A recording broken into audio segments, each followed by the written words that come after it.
Bonjour à tous et bienvenue à ce webinaire organisé par Kerus Canada sur le sujet des plateformes de données clients ou CDP. Je me présente, je m'appelle Yannick Gouez, je suis spécialiste technique et solutions digitales chez Kerus Canada. Mon rôle chez Kerus est d'apporter mon expertise technique sur toutes les problématiques d'expérience client multicanal. Alors ce webinaire est en direct. Sachez que vos micros sont coupés et que vous pourrez poser vos questions dans la petite boîte qui se trouve à droite de votre écran. Ma collègue Sarah Tekil, spécialiste digitale, qui est avec moi aujourd'hui, m'aidera à y répondre. Ces questions sont visibles uniquement par notre équipe et nous avons réservé du temps à la suite de cette présentation pour répondre à un maximum d'entre elles. Enfin, pour ceux qui souhaiteraient visionner ce webinaire à la demande, il sera disponible sur la chaîne YouTube de Kerus Canada au courant de la semaine.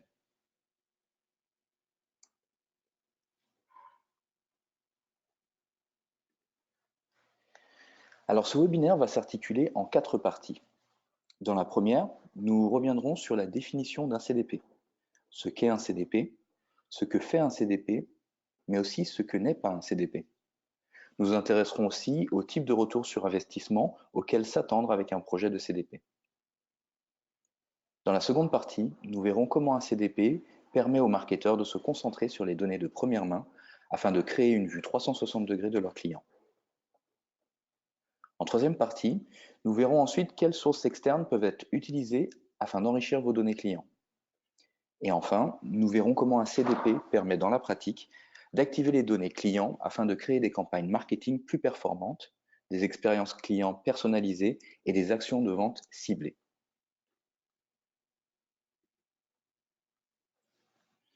Quelques mots tout d'abord à propos du groupe Kerus. Kerus est un groupe international qui aide les entreprises à exploiter les expériences digitales et la donnée. Nous vous accompagnons dans vos projets de transformation numérique et d'implémentation d'outils afin de vous aider à générer de nouveaux leviers de croissance et de compétitivité. Nous sommes présents en Amérique du Nord depuis plus de 20 ans, avec plus de 150 employés répartis dans 5 bureaux, et nous sommes bien évidemment présents ici à Montréal, où nous sommes en charge avec ma collègue Sarah de l'offre digitale.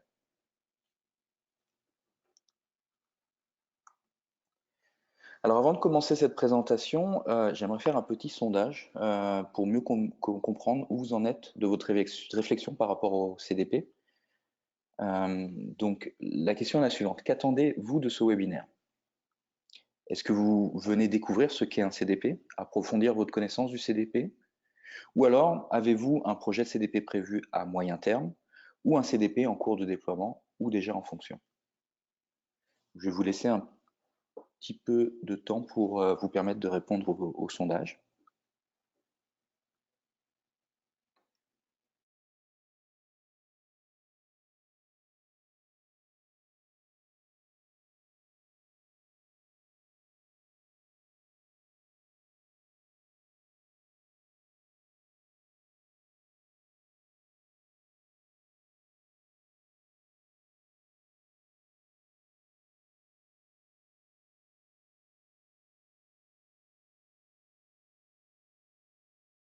Maintenant que la majorité d'entre vous a répondu, partageons les résultats. Voilà. Comme vous pouvez voir, la majeure partie d'entre vous est venue découvrir en fait ce qu'est un CDP ou approfondir leur connaissance sur leur sujet. Et je suis heureux de voir que certains d'entre vous aussi ont un projet d'implémentation de CDP prévu à moyen terme. Donc j'espère que ce webinaire répondra à vos attentes. Merci d'avoir répondu au sondage. Je vais pouvoir commencer la présentation.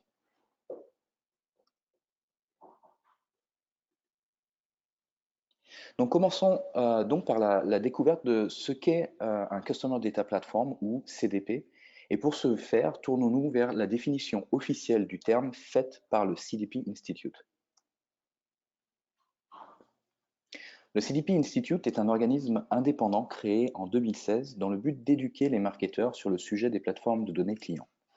Au milieu d'un marché des outils technologie marketing très variés, et pour éviter toute confusion, le CDP Institute a établi une définition décrivant les 3 caractéristiques principales d'une Customer Data Platform ou CDP.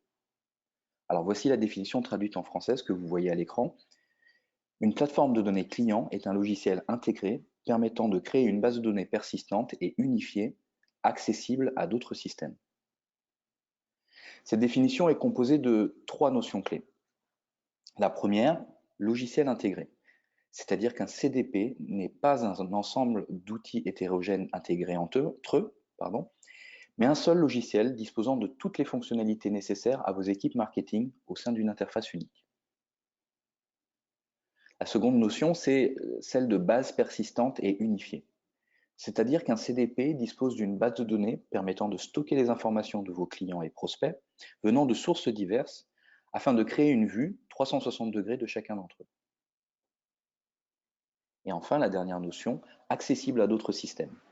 Un CDP est capable d'interagir avec d'autres outils au travers d'interfaces ou d'API, permettant ainsi d'échanger des données et d'enrichir les profils clients, mais aussi d'alimenter des outils d'activation marketing. De cette définition découlent les grandes fonctionnalités suivantes. La première, la collecte ou l'ingestion de données. La seconde, l'unification de profils. La troisième, la segmentation. Et la quatrième, l'activation.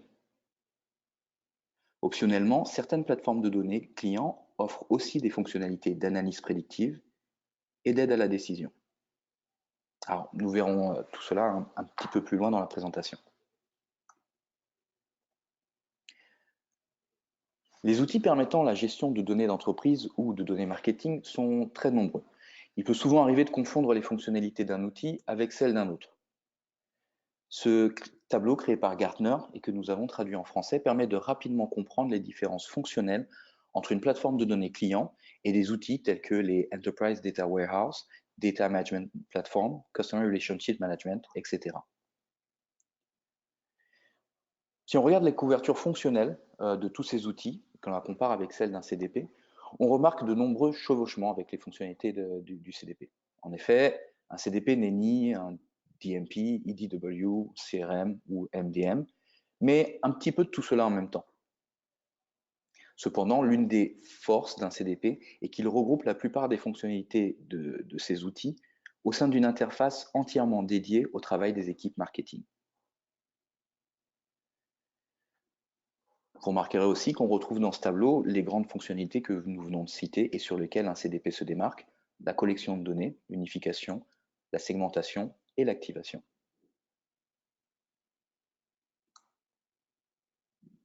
Alors le marché des plateformes CDP est en grande croissance depuis maintenant 2 ans et il existe de nombreux éditeurs proposant ce type de solution. Certains de ces éditeurs disposaient déjà de solutions de technologie marketing sur le marché avant d'introduire leur CDP. Par exemple, Segment, Commander's Act, Session M ou d'autres. Mais certains sont des pure players CDP, tels que Arm Treasure Data, Hull ou Lytx. Les approches de chaque éditeur sont diverses et une solution de CDP peut convenir aux besoins d'une compagnie, mais pas forcément à ceux d'une autre. Il est donc nécessaire de prendre le temps d'analyser les cas d'usage de vos équipes marketing avant de faire le bon choix. Si vous souhaitez être accompagné dans ce choix, notre équipe a développé des outils d'aide à la sélection d'éditeurs que vous pouvez voir à l'écran. Ces outils mettent en regard les différentes solutions du marché sur plus de 150 critères répartis en 10 catégories afin de vous guider dans cette analyse.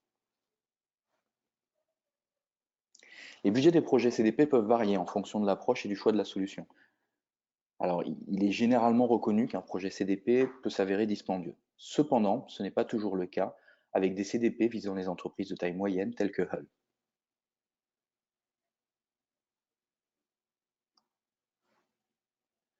Les plateformes de données clients sont à l'heure actuelle utilisées dans toutes les grandes industries, allant des entreprises technologiques telles que Airbnb, Spotify, Ticketmaster, à l'habillement et accessoires avec des compagnies telles que Gilt, Lululemon, Gap, Tumi ou encore Michael Kors.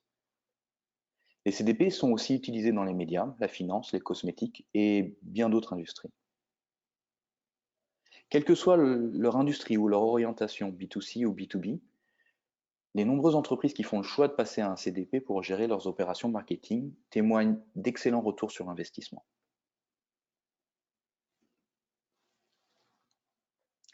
Les retours sur investissement de la mise en place d'un CDP sont généralement les suivants. L'augmentation de l'efficacité des campagnes publicitaires, générée par la diminution des budgets et l'augmentation des taux de conversion, et l'augmentation de la satisfaction et de la confiance des clients envers la marque, grâce notamment à l'amélioration de l'expérience client. Alors, comme vous le voyez à l'écran, suite à la mise en place d'un CDP, Subaru, le constructeur automobile japonais, a vu ses taux de clics publicitaires augmenter de 350%. La marque de vêtements de sport, Lululemon, témoigne d'une augmentation de 10 à 15% du revenu de ses campagnes marketing et d'une augmentation de 50% des visites sur le site web. Les équipes marketing de Tumi, quant à elles, le fabricant de valises et sacs haut de gamme, ont vu leur taux d'ouverture de courriel augmenter de 30% tout en diminuant le volume total de courriel envoyé. Autre exemple, Gilt témoigne d'une augmentation de 20% de l'efficacité de leur programme de publicité. Et enfin, The Economist, la publication financière, qui a investi dans les plateformes de données clients très tôt, en 2016, a vu son coût d'acquisition diminuer de 80%.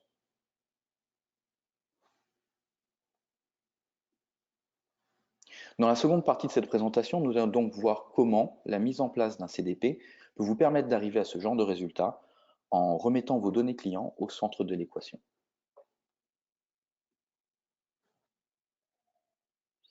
Alors jusqu'à il y a quelques années, il était très facile pour les professionnels du marketing d'accéder à des données consommateurs issues de fournisseurs tierces afin de cibler les audiences de leur campagne.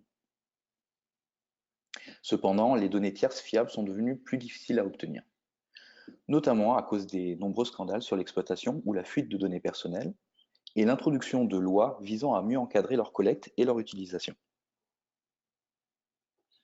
Après le scandale Cambridge Analytica en 2018, où les données personnelles de plus de 87 millions d'utilisateurs ont été obtenues et exploitées sans leur consentement, la méfiance grandissante des consommateurs les a poussés à diminuer les informations qu'ils partageaient. Avec cette rarification, la valeur de la donnée a augmenté drastiquement et de nombreuses compagnies se sont retournées vers les données que leurs clients ou prospects étaient prêts à leur partager volontairement, leurs données de première main.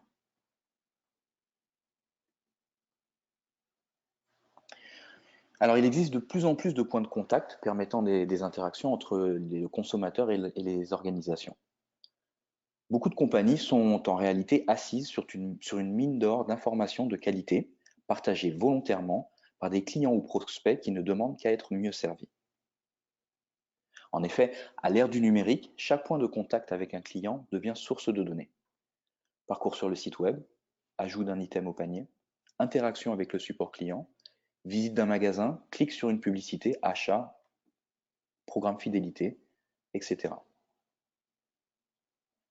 Le problème de ces données est qu'elles sont très souvent fragmentées en silos au niveau de chacun des systèmes. Et pour cette raison, elles sont difficilement, voire pas accessibles aux équipes marketing. Traditionnellement, l'exploitation de toutes ces données nécessiterait la mise en place d'architectures de données complexes et de faire appel à des ingénieurs de données afin d'en extraire des métriques et des rapports permettant la prise de décision ou l'activation. Et c'est ce problème que résout un CDP. Un CDP rend accessible et actionnable toutes les données de votre compagnie pour les équipes marketing.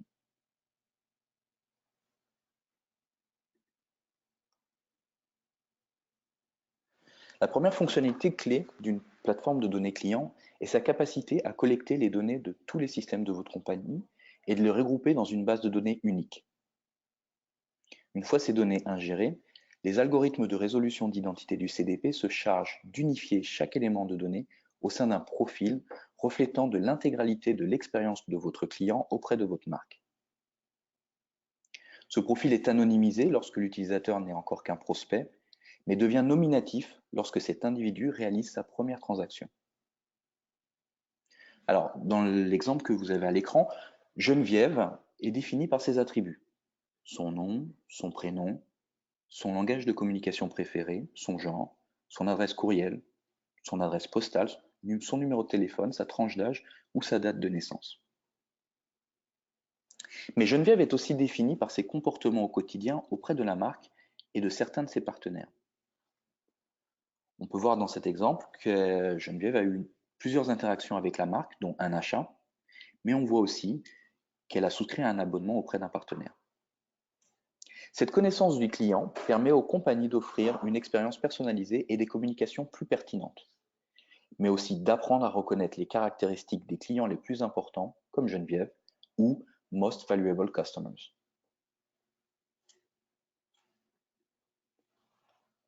Alors, à quoi ressemble un profil unifié dans la pratique? Voici un exemple tiré de la solution Treasure Data, une des solutions leaders sur le marché des CDP. Ce tableau de bord représente une vue synthétique du client dans laquelle on retrouve des métriques telles que le revenu total généré par ce client, son ROI calculé à partir de son coût d'acquisition ou son panier moyen. La solution Treasure Data calcule des scores prédictifs présentant des probabilités de comportement telles que la probabilité d'effectuer un nouvel achat, de recommander la marque ou même d'interrompre sa relation avec la marque. Alors sur cet écran, on retrouve aussi un aperçu de ces attributs. Les attributs sont détaillés dans l'onglet Attributes. Sur cet onglet, on retrouve l'ensemble des données décrivant l'utilisateur et collectées auprès des différents systèmes de la compagnie. Alors, l'une des choses qu'on remarque ici, c'est que les algorithmes d'unification de Treasure Data sont capables d'unifier des données, même si le client dispose de plusieurs informations conflictuelles dans le système, telles qu'ici, 2 adresses courriels différentes. C'est bien évidemment le cas pour la plupart des autres solutions de CDP.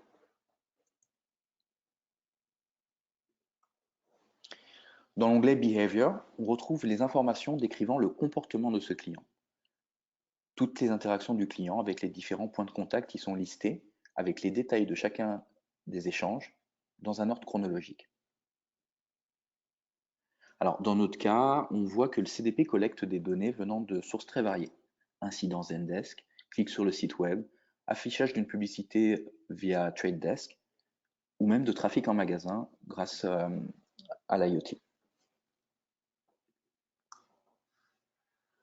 Dans le cas de la solution Hull, on retrouve le même type d'information, une ligne de temps des événements liée à des informations collectées ou des comportements identifiés. On retrouve la liste d'attributs ou de caractéristiques à gauche de l'écran. Et dans ce cas précis, l'utilisateur est encore anonyme. On ne sait pas encore qui il est, mais son comportement et ses attributs permettent en temps réel de l'associer à des segments déjà existants.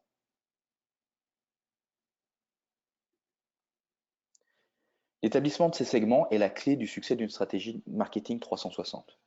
Les algorithmes prédictifs des CDP permettent d'identifier tous les clients potentiels qui partagent des attributs et des comportements similaires à ceux de Geneviève, par exemple.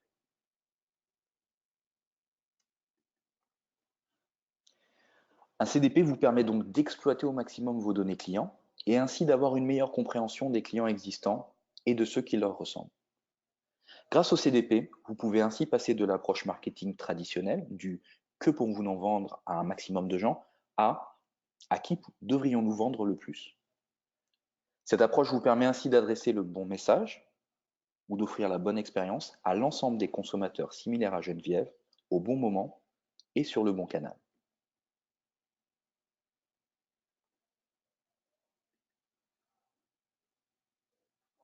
Alors les données de première main sont donc une mine d'or, comme je viens de le dire.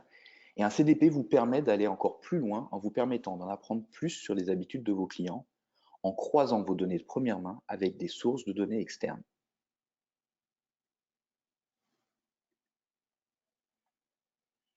Alors reprenons l'exemple de Geneviève. Autour de Geneviève gravitent 3 types de données auxquelles votre marque peut faire appel afin de mieux la connaître. Vos données clients ou données de première main, les données secondaires et les données tertiaires. Ces 3 couches de données sont complémentaires. Définissons-les et voyons comment se les procurer. Tout d'abord, les données de première main, que nous venons de voir dans la partie précédente. Comme je l'ai dit, ces données de première main sont celles qui ont le plus de valeur pour votre compagnie. Ce sont celles que vous collectez directement auprès de vos clients et prospects. Vous collectez ces données au travers de chacune des interactions des consommateurs avec votre marque. Et bien évidemment, elles sont partagées avec votre organisation directement par les clients et avec leur consentement.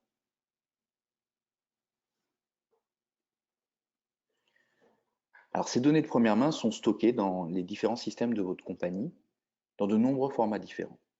Ces données peuvent être stockées dans des bases de données telles que MySQL, SQL Server, PostgreSQL, dans des data warehouses tels que Snowflake ou Redshift, ou alors au sein de bases de données d'outils métiers propriétaires tels que Salesforce, Shopify, Magento, Lightspeed, HubSpot, Intercom, Stripe et bien d'autres. Chaque CDP dispose d'un catalogue de connecteurs natifs permettant d'intégrer les données venant de ces différents systèmes. Lorsque vous êtes en phase d'analyse de votre projet d'implémentation de CDP, il est indispensable de prendre en compte votre architecture de TI et les connecteurs natifs proposés par les éditeurs, puisque le succès d'un tel outil repose sur sa capacité à s'intégrer avec vos bases de données existantes.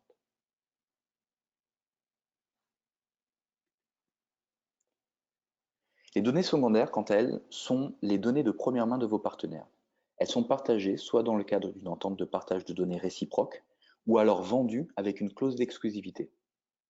C'est le meilleur type de données externes que vous pourrez obtenir, car elles vous donneront un avantage par rapport à votre compétition. Bien évidemment, ces données ont été partagées volontairement par les clients et répondent donc à toutes les restrictions en termes de protection de données. Par exemple, une compagnie aérienne peut partager une partie de ses données de première main avec une chaîne d'hôtels, et vice-versa, permettant ainsi de mieux comprendre les comportements de leurs clients mutuels et créer des offres sur mesure, vol plus hôtel.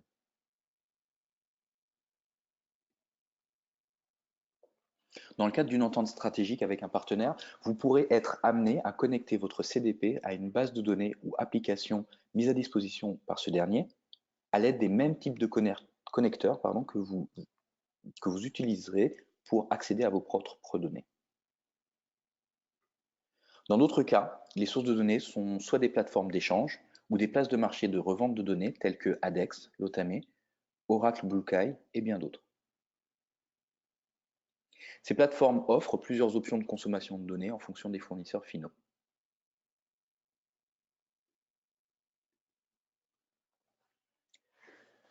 Les données tertiaires, quant à elles, sont des données issues de sources externes et dont la fiabilité peut varier. Il n'est pas rare que ces données aient été obtenues sans le consentement des consommateurs, et qu'elles ne respectent donc pas certaines restrictions locales en termes de protection de données. Elles sont accessibles à la compétition et ont donc moins de valeur, mais peuvent toujours servir de levier aux opérations marketing.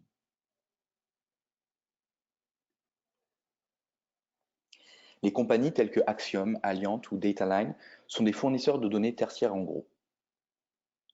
Mais les institutions publiques, quant à elles, peuvent aussi fournir des données tertiaires. Ces données sont bien évidemment de meilleure qualité et plus fiables. Elles peuvent être de type sociodémographique, économique, environnemental, météorologique et bien d'autres.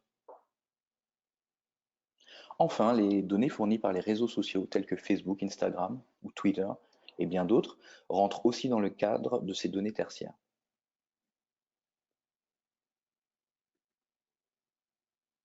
Un CDP permet donc d'ingérer tous ces types de données afin de mieux cibler vos clients et d'obtenir de meilleurs résultats avec vos campagnes marketing. Voyons maintenant comment cela fonctionne dans la pratique.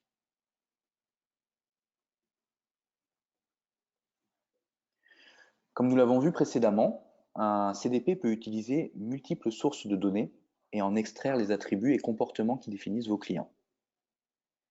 Ces informations sont ensuite utilisées afin de créer des groupes de population extrêmement précis. Cette étape s'appelle la segmentation. Alors, dans les captures d'écran de la solution Treasure Data que vous voyez là actuellement, on aperçoit quelques exemples de types de données sur lesquels on peut segmenter, comme le pays de résidence, les habitudes d'achat, la géolocalisation, le périphérique mobile utilisé et bien d'autres. Par exemple, un CDP pourrait permettre à une marque de vêtements de cibler une audience montréalaise dans une certaine tranche d'âge et ayant déjà visité les plages d'Oka ou Jean Drapeau l'an passé, afin de pousser une campagne de promotion sur les maillots de bain en fonction des prévisions météorologiques locales. Ou alors, une marque de bière pourrait utiliser des caractéristiques telles que les centres d'intérêt de ses consommateurs, leur quartier de résidence et leurs habitudes de fréquentation d'établissements, afin d'identifier les fans de hockey et cibler un groupe de partisans. Ce segment permettrait de leur adresser des publicités au moment même où ils se retrouveront dans un bar pour regarder une finale.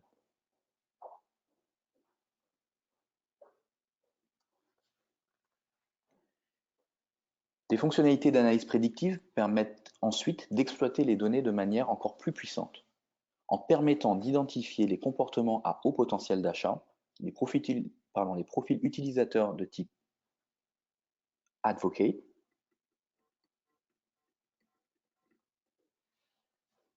ou les segments à haut risque de perte. Dans la solution Treasure Data, il est possible d'utiliser des scores afin de créer des segments sur lesquels on pourra ensuite initier des campagnes spécifiques. Par exemple, une compagnie de téléphonie mobile peut identifier et cibler les utilisateurs ayant ouvert un ou plusieurs tickets de support par le passé, ou ayant exprimé du mécontentement sur les réseaux sociaux et ayant déjà visité la page des désabonnements du service. Ce segment d'utilisateurs mécontents peut être ensuite utilisé afin de leur adresser une communication personnalisée de manière proactive, une promotion par exemple, dans le but de les encourager à rester abonnés avant même qu'ils n'aient pris leur décision de changer d'opérateur.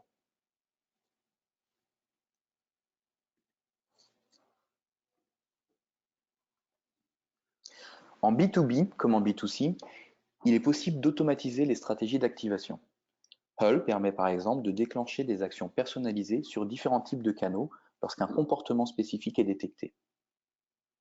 On peut donc par exemple envoyer automatiquement un message Slack lorsqu'un visiteur se présente sur le site web et qu'il est identifié comme utilisant une adresse IP appartenant à une compagnie dans une industrie spécifique ou ayant un chiffre d'affaires au-dessus d'une certaine limite. Le tout grâce aux informations tertiaires fournies, dans ce cas par Clearbit. Ce message peut ensuite donner suite à une action manuelle des forces de vente, telle qu'un appel de suivi ou l'envoi d'une proposition commerciale. De nombreuses intégrations avec des outils de type CRM sont possibles, mais votre CDP peut aller encore plus loin et personnaliser automatiquement l'expérience de vos utilisateurs sur votre site web ou au sein de votre application mobile en leur recommandant des parcours ou des fonctionnalités répondant mieux à leurs attentes.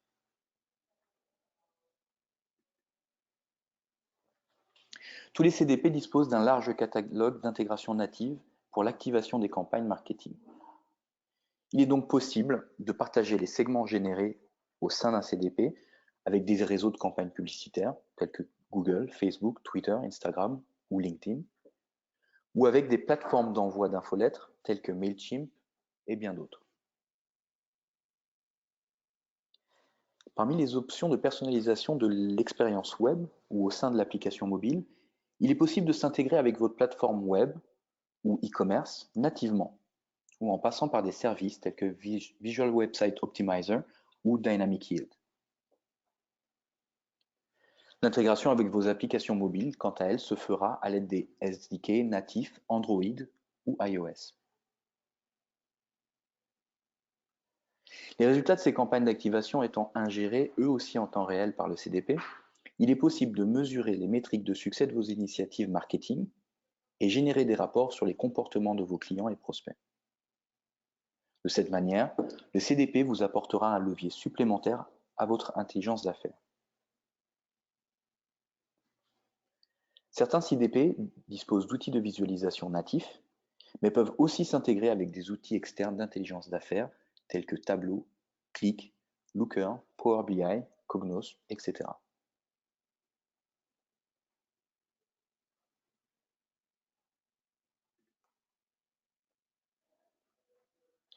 Nous avons donc vu en détail les fonctionnalités principales qu'offrent les plateformes de données clients. Voici un petit résumé. 1. La collecte de données. Un CDP peut ingérer des données provenant de n'importe quelle source et les stocker dans un format prêt à l'utilisation. 2. L'unification. Un CDP permet d'identifier les attributs et comportements de vos clients et prospects et de les associer à des profils utilisateurs anonymes ou nominatifs que l'on peut ensuite enrichir grâce à des données externes.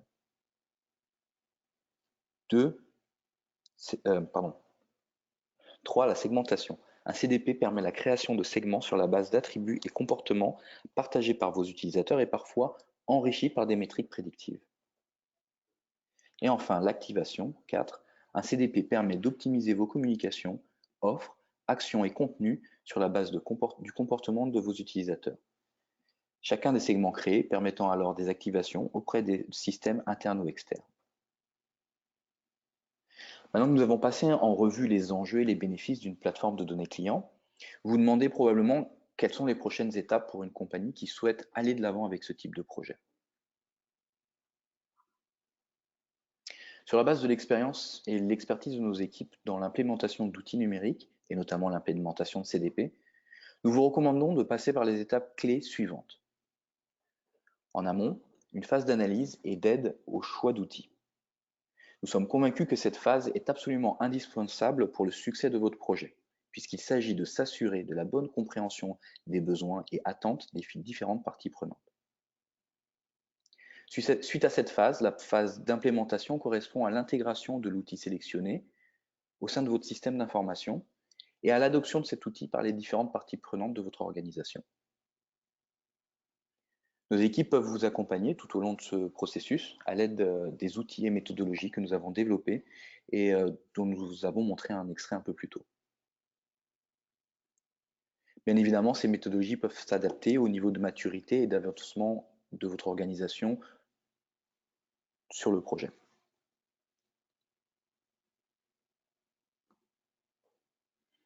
Alors voilà, nous sommes arrivés à la fin de notre présentation et nous allons maintenant prendre quelques minutes pour répondre à vos questions si vous en avez.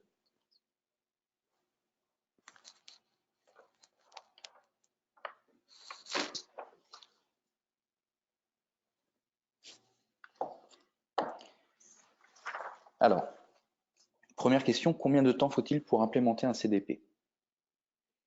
Alors, ça dépend énormément du niveau de maturité de la compagnie vis-à-vis de sa connaissance de son besoin et du sujet des données de plateforme client, mais aussi de l'ampleur de l'intégration. C'est-à-dire que en fonction des cas d'usage que vous voulez implémenter et aussi des intégrations que vous voulez mettre en place, ça peut aller d'environ 5 semaines, voire à plusieurs mois.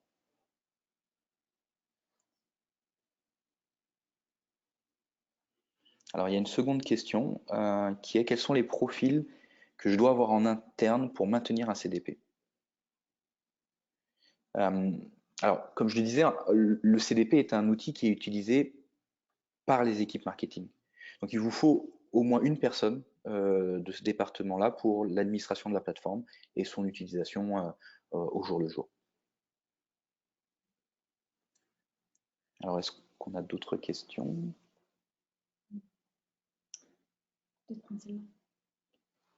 Ok, sur le modèle de coût d'un CDP, oui.